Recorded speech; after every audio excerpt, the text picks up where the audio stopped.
This man goes so far as to disguise himself as an elderly woman just to be close to his children. Daniel is a talented voice actor, deeply devoted to his 3 kids, to whom he dedicates all his free time, unaware that soon he'll be separated from them.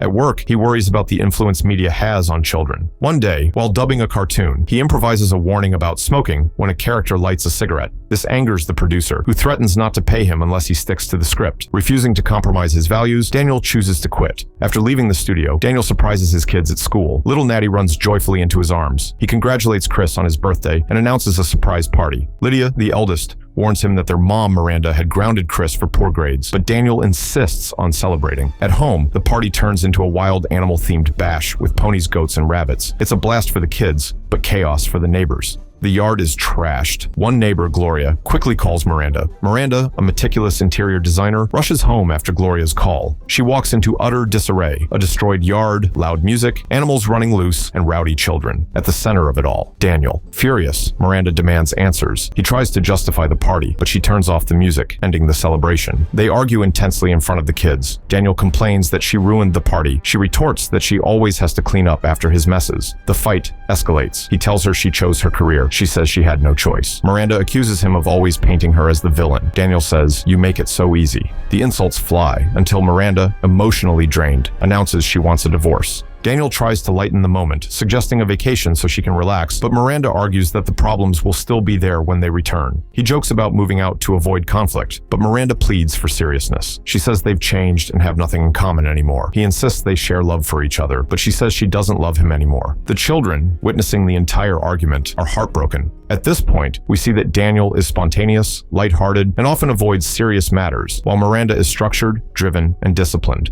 The core of their conflict doesn't lie in these differences themselves, but in their inability to understand and appreciate each other's perspectives. Miranda tries to express her frustrations, but Daniel doesn't listen to understand. He listens to defend and deflect. His jokes, made in moments when she needs emotional safety and sincerity, only deepen the divide. This argument reflects the dynamic that has strained their marriage for the past 14 years, leading to emotional distance. Daniel will need to change his approach and truly understand his family's needs if he hopes to win back time with his children. He moves in with his brother Frank, a makeup artist, assuming the separation is temporary. But in court, the judge denies him custody for lack of a job and a suitable home, allowing him only Saturday visits. Daniel pleads with the judge, explaining he's never been apart from his kids for more than a day. The judge agrees to review the case in 90 days and consider joint custody, if Daniel can stabilize his life. Daniel returns to the family home to collect his things and says a painful goodbye to his kids. Chris feels responsible for everything, but Daniel comforts him, saying none of it was his fault and that sooner or later, this would have happened. Natty tearfully begs him to stay, saying no one tells bedtime stories like he does. Daniel promises that things will stay the same, just with a little more space now. He asks Lydia to take care of her sister and tells her how much he'll miss them. Daniel meets with Mrs. Sellner, the court liaison assigned to evaluate his living and work situation. When she asks about special skills, he shows off his talent for voices, but she's not impressed. Determined to get more time with his kids, Daniel finds a job at a TV studio packaging film reels. Meanwhile, Miranda gets a surprise visit from Stuart Dunmeyer, a former Flame and successful designer. While she gives him a tour of her work, it's clear Stuart is more interested in rekindling their romance. He suggests catching up over dinner. Nervous, Miranda says she's still going through a divorce, but agrees to talk more later. That Saturday, Daniel has takeout dinner with his kids at his messy new apartment. Natty finds it charming, but Lydia hates it. The kids feel uneasy with their new family dynamic. Natty, in her innocence, suggests that Daniel just apologize to Miranda, but he explains that grown-up problems aren't that simple. Lydia accuses him of not fighting hard enough for shared custody, which lights a fire under him to try harder. Then Miranda arrives earlier than expected to pick up the kids. She enters the messy apartment and sarcastically says it's charming. Daniel fires back with a jab about her sweater, sparking yet another argument. This moment illustrates what could be called the paradox of divorce. While couples split to end conflict, pain, and resentment, these very emotions often persist in post-divorce interactions, trapping them in the same toxic dynamics they hoped to escape. Divorce is a deeply emotional process, and the bitterness, anger, and disappointment often linger, as we see in Miranda and Daniel. But this could change if both of them chose a more cooperative and empathetic approach for their children's sake. As Miranda rushes to place an ad in the newspaper for a housekeeper to help with the kids and chores, Daniel offers to take care of the children himself, but she refuses. This sparks an idea. Daniel discreetly changes the phone number on the ad. Over the next few days, Daniel uses his voice acting talents to call Miranda, pretending to be various absurd nanny applicants. Finally, he calls as a kind British woman who believes in healthy meals or empty stomachs. Miranda is intrigued and schedules an interview. When she asks for a name, Daniel invents one, Mrs. Doubtfire. He turns to his brother Frank for help. With Frank's makeup skills, they create a full disguise, prosthetics, a wig, and a convincing old lady persona. Daniel transforms into the perfect British housekeeper. As Mrs. Doubtfire, Daniel arrives at Miranda's home for the interview and, using everything he knows about his children, quickly wins Miranda's trust. She quickly brings up Natty's favorite book, chats with Chris about his love for soccer, and tries to win over Lydia, though the teen remains unimpressed. When Lydia mentions she'd rather be with her dad, Mrs. Doubtfire gently suggests it's best not to discuss their father in front of a stranger. When Miranda begins to criticize Daniel, Mrs. Doubtfire subtly advises her not to speak poorly of him in front of the children.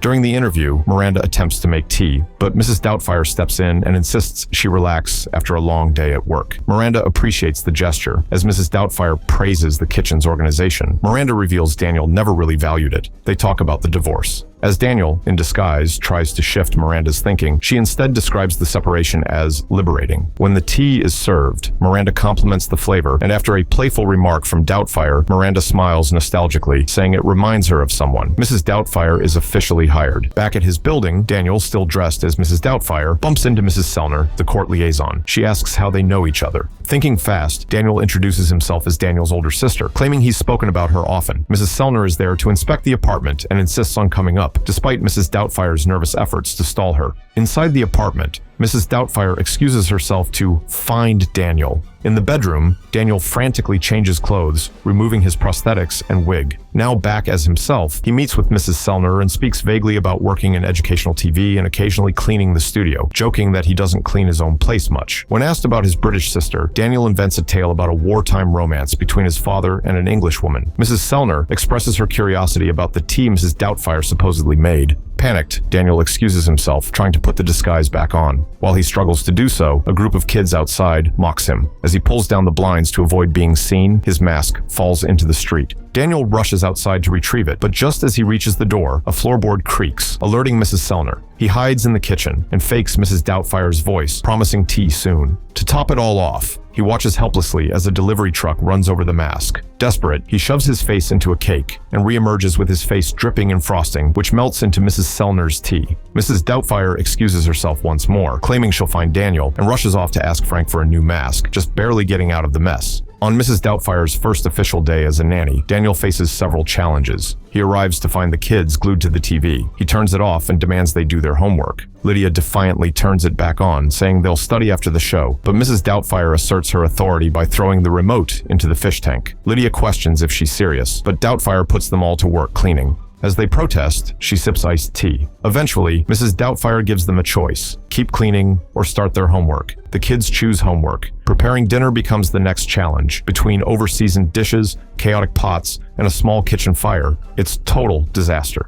In the end, she orders takeout and pretends it's homemade. Miranda arrives and is stunned to find the kids focused on their schoolwork, and even more amazed by the beautifully set dinner table. She and the kids share a moment of joy. Later, Lydia apologizes to Mrs. Doubtfire for her earlier attitude, admitting she's been overwhelmed by all the changes. She thanks her, saying it's been a long time since she's seen her mom that happy. Miranda, initially tense and irritable, wasn't that way out of malice. Her demeanor was a defense mechanism built from years in a dysfunctional marriage and the stress of shouldering everything herself. The divorce, for her, is a release, a chance to breathe. As she rediscovers herself outside of a stressful dynamic, she becomes more relaxed and joyful. This shift doesn't make her a villain. It shows how deeply our environment and circumstances can shape us. Separation allowed Miranda to reconnect with parts of herself that had been buried under constant tension. Meanwhile, Daniel grows more comfortable in his role as Mrs. Doubtfire. He goes on bike rides with the kids, plays soccer with Chris, vacuums to pop music, learns to cook, and reads natty bedtime stories. At first, his motives are selfish. He becomes a nanny not to grow, but to stay close to his kids. He does everything Miranda expected of him: healthy meals, discipline, structure. But That will soon begin to change. Back to the story. While Mrs. Doubtfire fits in well with the family, Daniel becomes increasingly jealous of Miranda's relationship with Stuart. Though he greets Stuart politely, he turns his back on him and later even pulls the logo off Stuart's luxury car. When Miranda brings Stuart to meet the kids, Mrs. Doubtfire is passive-aggressive, surprised Miranda hadn't mentioned him sooner. She mocks his tan and hands him back the car emblem, making a snide remark about people who buy big cars to compensate for other things. Miranda asks Mrs. Doubtfire to stay late so she can go out with Stuart. Concerned, Doubtfire warns Miranda about Stuart's potential ulterior motives, urging her to wait before getting involved with someone else. When Miranda asks how long Mrs. Doubtfire waited after her husband's death, she sternly replies, "I never did. Once he passed, I chose celibacy. Anything else, and may God have mercy on me." Beyond the comedy, Daniel's attempt to sabotage Miranda's new relationship reveals something deeper. He's hurt and unable to accept that she's moving on. His actions are petty and immature, reflecting his struggle to process this new chapter of his life. Instead of working through his pain in healthy ways, he risks hurting Miranda, Stuart, who seems like a decent man, and even his kids. The message is clear. It's normal to hurt after a breakup, but it's crucial to deal with that pain responsibly, without hurting others or ourselves in the process. That night, while Mrs. Doubtfire helps Lydia with her homework, she excuses herself to the bathroom and forgets to lock the door. Chris walks in and discovers her standing, peeing. Horrified, he runs to tell Lydia. With no other option, Daniel confesses. He disguised himself as Mrs. Doubtfire just to be with them every day. Lydia, deeply moved, hugs her dad. Daniel pleads with them not to tell Miranda or Natty, fearing he'll lose what little time he has left with them. At his other job, Daniel critiques a dull dinosaur-themed kids show with his usual charisma, unaware that the man he's speaking to is Jonathan, the station's owner.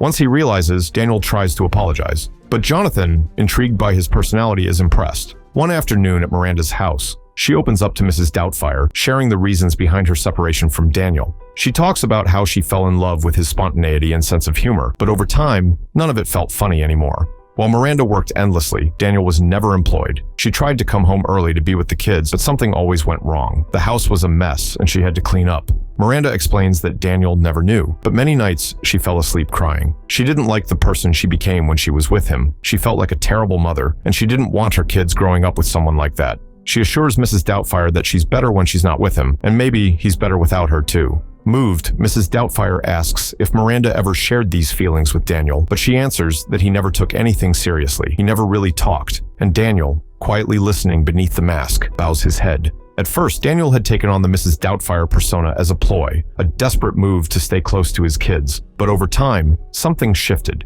His children started doing better in school. Miranda seemed more relaxed. Through the eyes of Mrs. Doubtfire, Daniel was finally being the husband and father he had failed to be. He began to understand the importance of structure and discipline, something he used to overlook. He also began to see Miranda's struggles and pain, things he had ignored before. The key turning point came when Miranda vulnerably shared her truth with Mrs. Doubtfire. For the first time, Daniel listened, truly listened. He didn't interrupt, argue, or joke his way through it. He simply gave her the space to be heard, something Miranda never felt safe enough to do with Daniel. This moment marks a deeper realization that Daniel's disguise had become more than just a mask. It had become a mirror, showing him the kind of partner and parent he should have been all along. The film teaches us that vulnerability is essential in relationships. It can be frightening, especially when we've already felt misunderstood or hurt, but it's the only way to begin healing resentment. True connection happens when we're able to express and receive vulnerability without fear or judgment. Another day, Stu invites Miranda and the kids to a swim club, and of course, Mrs. Doubtfire tags along. Watching from the bar, Daniel seethes with jealousy as Stu plays with his family. Even Miranda seems to be having a great time. When Stu comes over to order drinks, he chats with a friend about how wonderful Miranda is and how great her kids are, but then he calls Daniel a failure.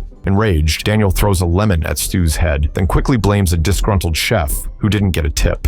Back at the TV studio, Daniel entertains himself in an empty room, improvising voices for dinosaur toys. Jonathan, the station owner, overhears and is blown away. He applauds Daniel's creativity and invites him to dinner Friday night to discuss show ideas. That Saturday, the kids have dinner with Daniel at his now clean apartment. He's cooked a healthy and impressive meal. The kids are thrilled and tell him how proud they are. When Miranda arrives to pick them up, she's surprised too. Seizing the moment, Daniel asks to spend more time with the kids in the afternoons, but Miranda tells him she can't fire Mrs. Doubtfire. She's the best thing that's happened to the family. The kids are doing better in school, and Miranda comes home to a peaceful house. Fun fact, Lisa Jacob, who played Lydia, was reportedly expelled from her school for missing too many days due to filming. Robin Williams, much like Daniel's character, wrote a heartfelt letter to the school explaining the situation and advocating for her to be readmitted. Later, Miranda invites Mrs. Doubtfire to join them for her birthday dinner, but the dinner is scheduled for the same night and at the same restaurant as Daniel's meeting with Jonathan. Still, Daniel can't say no, and he decides to juggle both events. That Friday night, Daniel arrives at the restaurant as Mrs. Doubtfire. Luckily, the tables are far enough apart for him to manage the double life. He excuses himself from his family's table to call Jonathan and say he'll be a little late. Stu, meanwhile, gifts Miranda a beautiful piece of jewelry. After a few minutes with his family, Daniel changes clothes and joins Jonathan, who keeps pouring him drinks. Daniel pitches a few show ideas, then excuses himself to transform back into Mrs. Doubtfire, but the alcohol starts to hit. He stumbles back to Miranda's table, nearly misses the chair, and accidentally drops his dentures into a drink. As he dries them off, he splashes Stu, intentionally. He uses the opportunity to slip away and return to Jonathan, this time with lipstick and perfume still on him. Jonathan notices and asks about it. Daniel spins a story about flirting with a waitress. Jonathan asks him to find out if she has a friend, and Daniel heads off again to become Mrs. Doubtfire. Before going back to Miranda's table, he sneaks into the kitchen and sabotages Stu's entree by overloading it with pepper. But in a moment of confusion, he ends up back at Jonathan's table dressed as Mrs. Doubtfire. Thinking fast, he says he's introducing Jonathan to the star of his new children's show, Mrs. Doubtfire, the fun, education-loving nanny. Meanwhile, Stu starts choking at the family table. Daniel rushes over, gives him the Heimlich, and saves him. But in the process, his mask slips off. Miranda is stunned. Furious, she takes the kids and leaves. I've always found it fascinating that Miranda didn't recognize Daniel under the disguise earlier, but perhaps it's symbolic. It reflects the emotional distance they had reached in their marriage, a point where they had become strangers, no longer truly seeing one another. On the day of the custody hearing, Daniel represents himself. He explains that in the past few months, he found a stable job and a proper home, meeting all the court's conditions. He adds that the only excuse for his past behavior is madness, the kind brought on by loving his kids too much. He pleads with the judge not to take them away. The judge, however, suspects Daniel's speech is just a performance, and, citing concerns about his deception and mental stability, grants Miranda full custody. Daniel is devastated, limited to supervised visits on Saturdays. Some time passes, and Miranda tries to find a new housekeeper, but none can match Mrs. Doubtfire. The kids deeply feel her absence. They miss her cooking, her jokes, and her bedtime stories. Miranda recognizes that the family was happier with Mrs. Doubtfire, but insists they have to move on. Just then, the familiar voice of Mrs. Doubtfire echoes from the television. The whole family gathers around the screen and discovers that Daniel has landed his own TV show, which has become a big success. Miranda visits Daniel on set to congratulate him and confesses that she and the kids watch his show every day. Still hurt about the custody arrangement, Daniel confronts her, leading to an exchange of blame. But Miranda interrupts, saying she's tired of holding on to guilt. She admits the kids were happier with Mrs. Doubtfire because she brought out the best in them, and in Daniel, and in you, he adds. Miranda tells Daniel that the kids need him just as much as he needs them. Later, Miranda and the kids wait for their new nanny. The children don't seem particularly excited until they open the door to find their father standing there, Daniel. Their faces light up with joy. Miranda explains that they've reached a new agreement. Daniel can now see his kids every day after school, no supervision required. Sometimes the key to mending a relationship isn't in trying to fix things right away by stepping back and returning later. It lies in fostering honest and open communication. Through that, something new and healthier can be built, even if what was broken can't be put back together exactly the same. That's the case with Daniel and Miranda. When Miranda discovered Daniel's deception, she could have cut him off completely, but she chose not to, because she saw a real change in him, a shift in how he showed up as a father. Miranda had once said they no longer shared anything, not even love, but in the end, they realized they did share something, their love for their children. And that love became the bond that united them, transcending all their differences and aligning them toward a common purpose, their children's well-being. And so, Daniel, carrying little Natty, heads out to spend a joyful afternoon with his kids.